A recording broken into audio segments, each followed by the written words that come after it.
Hey everybody, welcome back to physics. Coming at you with my quarantine fuzz over here. Working on my quarantine beard. Today we're going to be discussing wave phenomena, continuing our discussion, what waves do in the universe. In particular for this lesson, we're going to be talking about wave phenomena at a boundary.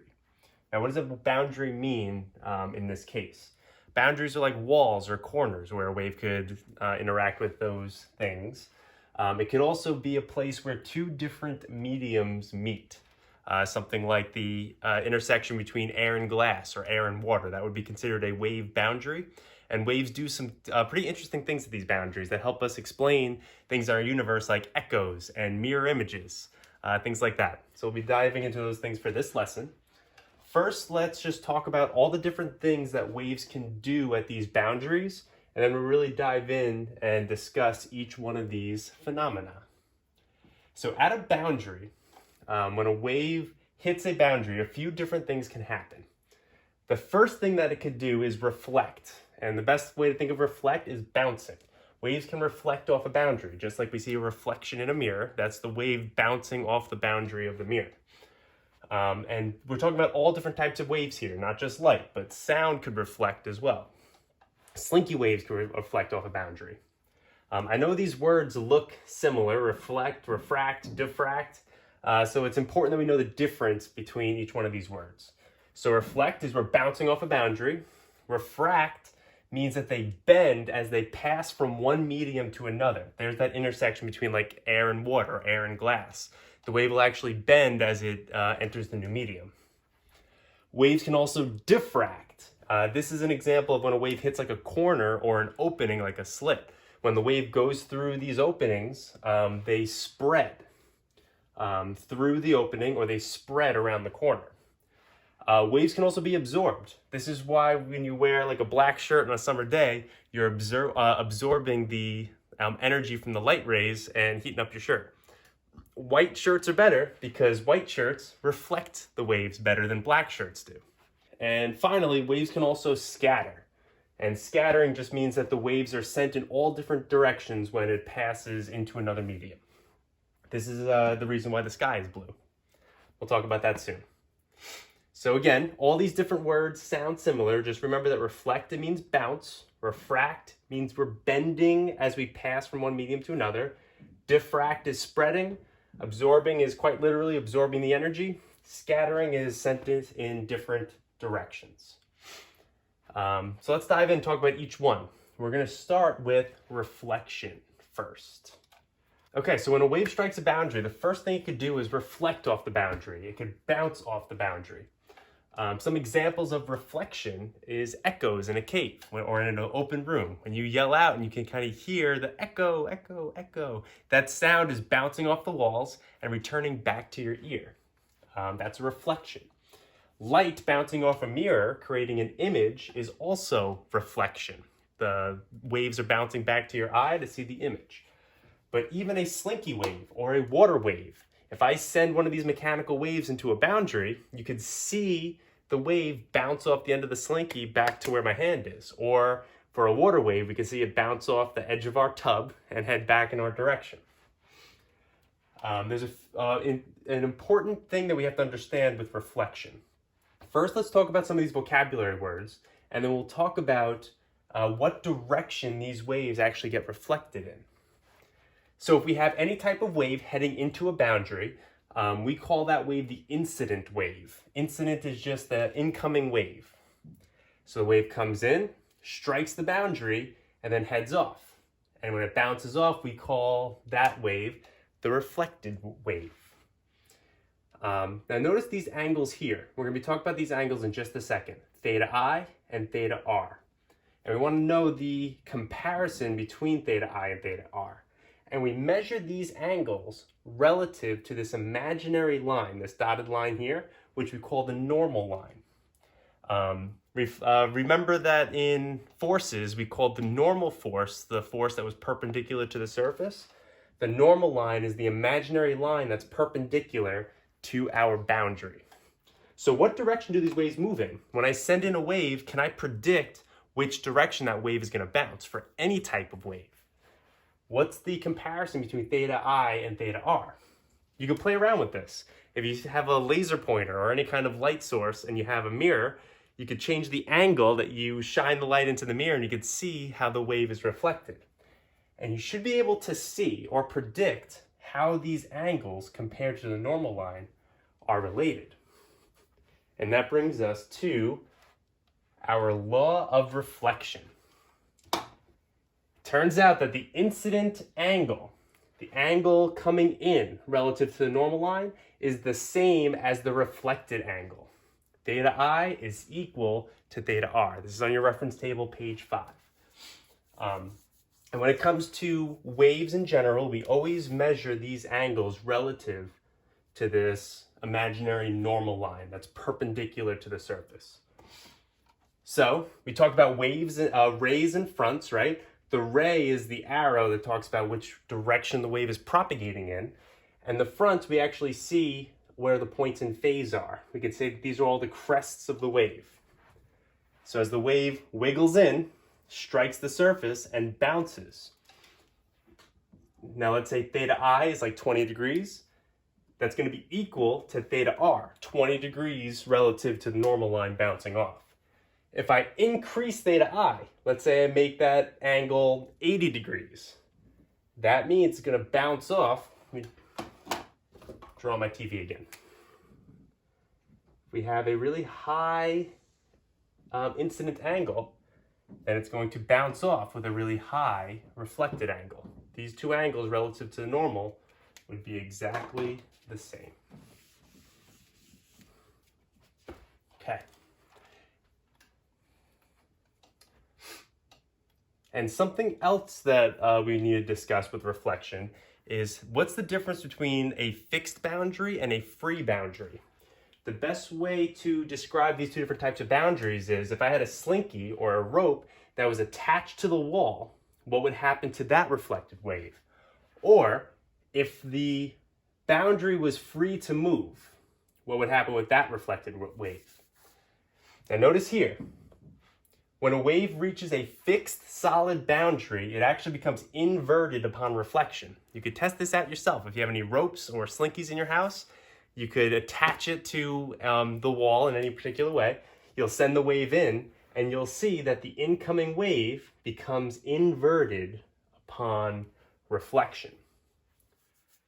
And for a free boundary, this is kind of like if the wave was attached to like a ring on a pole. When the wave comes in, if the boundary is free to move, then the wave will not be inverted. It bounces back without inversion. Okay?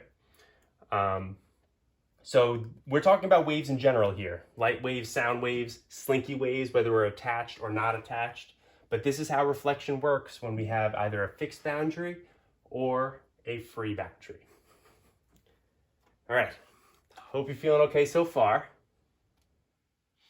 Let's try some examples of reflection.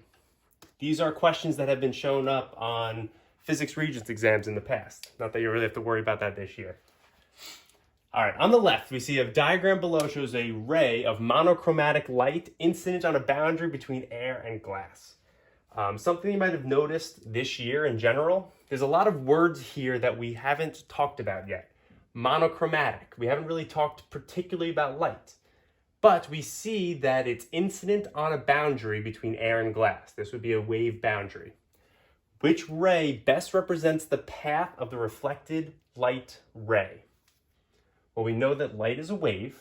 Doesn't matter that it's a single color. That's what monochromatic means, right? Mono is single, chromatic is color. But what we do know is that when a wave comes in on a boundary, the incident angle has to be equal to the reflected angle. So the best answer here is choice A. That would be our reflected light wave. We're going to be discussing light in particular in the next units, which we call optics. We're going to use our wave knowledge to really dive into light and fully understand what's going on with light itself. But we can use our general knowledge of waves in order to answer these types of questions. All right, next. The diagram below represents a light ray striking the boundary between air and glass. what would be the angle between this light ray and its reflected ray? Notice how they asked this question. The angle between the light ray and the reflected ray. Let's do some geometry here. And as always, try these questions before I do them here on the video. Well, we know how the ray is going to bounce off because we know that the incident angle, theta I, is equal to theta R. Okay. But they didn't ask us the angle relative to the normal. They asked us the angle between the incoming light ray and the reflected ray. That's this entire angle here, theta I plus theta R. So now that we know what we're looking for,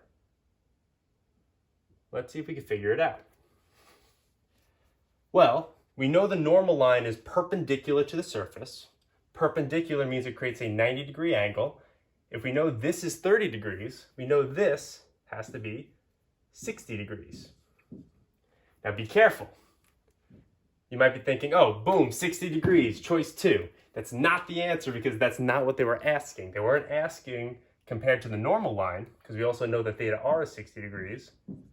They were asking between the incident ray and the reflected ray.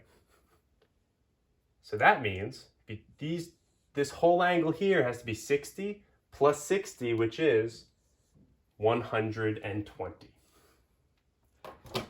And that's the basic, that's really all you guys got to know for reflection. Knowing theta I is equal to theta R, measured relative to the normal, and that these waves are bouncing off the boundary. Those are the big ideas. Okay, I'm going to erase my TV. Let's talk about the next thing waves do, which is refract. Refract is different from reflect. And I'm sorry that these words are so similar. It's not my fault. I didn't choose this. So refraction means that waves can bend as they pass from one medium to another. Refraction is the change in the direction of a wave moving obliquely from one medium to another due to the change in speed of the wave. So let's break this down. The wave is changing direction. And the wave has to be coming in at an angle. That's what that word obliquely means. If this wave was coming in perfectly perpendicular to the surface, we wouldn't change direction. We would just head right into the next medium. The medium is the stuff at which the wave is moving through. But if we're coming in at an angle, the wave bends. And the reason why the wave bends is because the speed and the wavelength changes. In particular, it's the speed that causes the change for a refracted ray. Something to keep in mind that the frequency of the wave remains the same. Frequency is how frequent the wave repeats, right? And the frequency of the waves only depend on the source of the wave. Okay? So if this was a sound wave, the pitch of the sound wouldn't change, but the speed at which the wave moves will change, and thus the wavelength will change, but the frequency stays the same. Okay.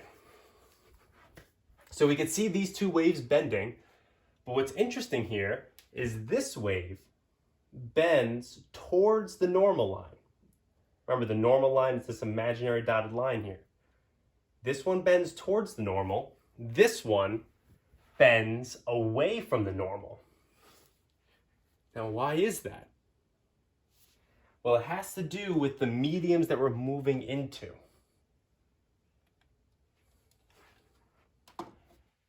For a wave moving from a fast medium, like air, to a slower medium, like water, glass, or just something where the wave moves slower, then the wave is going to bend toward the normal line. So in this medium, the wave can move quicker. This medium, the wave moves slower. So that means the wave is going to bend towards the normal line. The best way to think about this, even though it's not quite accurate physically, but it's a good way to remember how these waves move, is imagine we had a few people holding like a meter stick, right, at these wave fronts. And these people are moving in at a certain speed. But then the person here on the right reaches the medium where they have to start moving slower, right?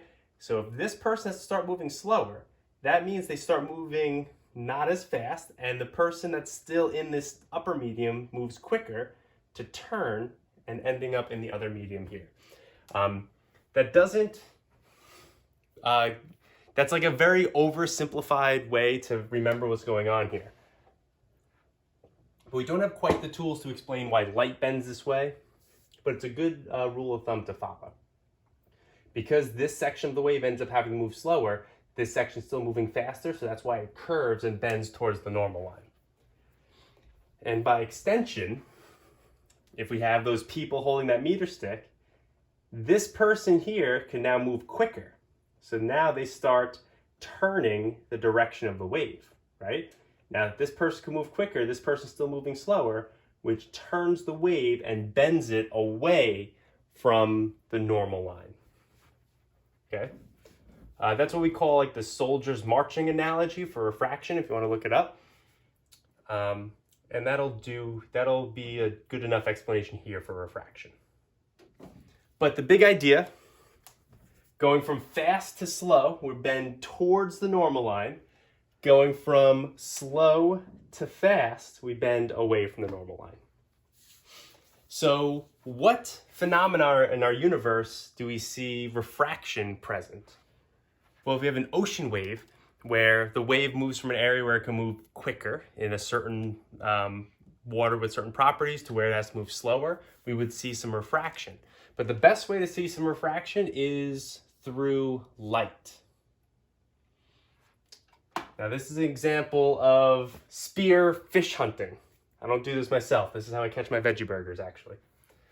But when we see the fish in the water, it looks like the fish is over here, but the fish is truly over here. What's happening is the light from the fish that's reflected from the sun comes out and bends to the observer's eyes. So if we're spear hunting, we don't want to throw the arrow where the image is. We'll miss the fish. We actually have to throw it a little bit lower because we know that the fish isn't truly there, even though it looks like it's there. The fish is really a little bit lower because what's happening is the light from the fish bends as it goes from the water to the air. This is also why when you look in your drink, it looks like the straw is separated at the boundary of the water. That's the light bending as it passes from the water to the air. All right, let's try a quick refraction example. So this is a general wave. It doesn't matter what kind of wave it is. But we know that the speed of the wave doubles as it passes from shallow water into deeper water. How does the direction of the wave change? How does the wavelength of the wave change? And how does the frequency change? Okay, well, we talked about A and C pretty directly. But what goes on with the wavelength here? So if the speed of the wave doubles, that means we're going from a slower medium to a faster medium. So let's see if we can figure it out. Well, here's the fronts heading in. At this point here, when we reach the edge, we can now start moving quicker, right? So this is going to start bending away.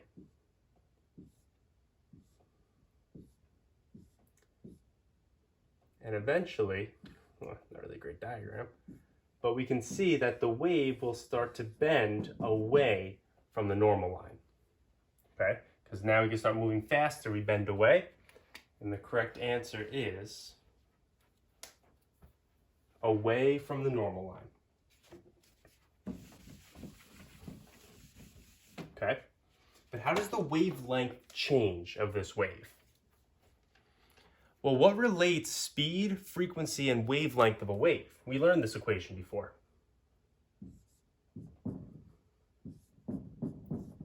V is equal to F lambda. If you recall, we said that the frequency always remains the same for these waves. It only depends on the source of the wave, not what it's traveling through. We said that the speed doubles, right? We increase the speed by a factor of 2.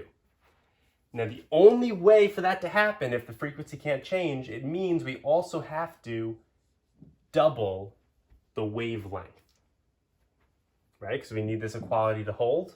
Frequency stays the same, so if this increases by a factor of 2, the wavelength is also going to increase by a factor of 2. Wavelength also doubles. And you can kind of see that in our animation from before. Notice the wavelength here. This is a slow medium to a fast medium. The wavelength is tight. These wavefronts are very close together. But as we move into the faster medium, the distance between these wavefronts has increased. Where here the distance between the wavefronts decreased. And finally, I said it already, but how does the frequency change? Frequency does not change. Frequency remains the same because frequency only depends on the source of the wave. All right, and that's refraction for now. We're going to revisit refraction when we discuss optics and really dive in to see what angle these different light waves move as they move from one medium to another, but we're going to be holding off on that for now. This is a qualitative exploration of refraction. So another thing that waves do at boundaries is something called diffraction. And the best way to think of diffraction is the spreading of a wave around an obstacle or through an opening. Waves can spread around corners through openings. So as you can see this wave pulse move in, when this wave pulse reaches the boundary, it spreads outwards from that boundary. How much a wave diffracts depends on how the wavelength compares to the size of the opening. So in general, when we have a smaller opening, it means we're going to be getting more spreading of the wave. And depending on what kind of wave we have, we'll get different amounts of spreading. This is the reason why if you're in another room and your family member calls you, you could hear them because those waves can bend around the corners. Yes, there's a little reflection off the walls of the sound waves, but because we could bend around the corner, that's why we could see them. You could hear people around a corner, but you can't see them around the corner because sound diffracts more than light does, but light still exhibits diffraction. It just doesn't diffract as much. So here's some different examples of diffraction. Here you can see we have a larger opening, so we have less spreading of the wave. Here's a smaller opening, so you can see that the wave spreads out through that opening a bit more. And what we're doing here is we're changing the wavelength compared to the opening. Notice that the wavelength gets bigger here, so we'll get more diffraction through that opening. But diffraction also describes how waves bend around corners. So if you have a wave heading in, the wave will bend around the corner because of diffraction, which you also see here. You can look up pictures online of diffraction of ocean waves. You ever seen those like jetties out in the water? You might see an ocean wave hit that jetty and start to bend around the jetty. That is an example of diffraction, the fact that it could spread around the jetty. All right, let's try 2 diffraction examples and then we'll be all done for today, discussing how these waves interact with a boundary, and we'll talk about more wave stuff next time. So we have a bunch of diagrams here, and we want to know which diagram best represents the shape and direction of a series of wave fronts after they have passed through a small opening in the barrier. Well, we learned that small openings are going to cause waves to diffract in general a good amount, but how is this going to work?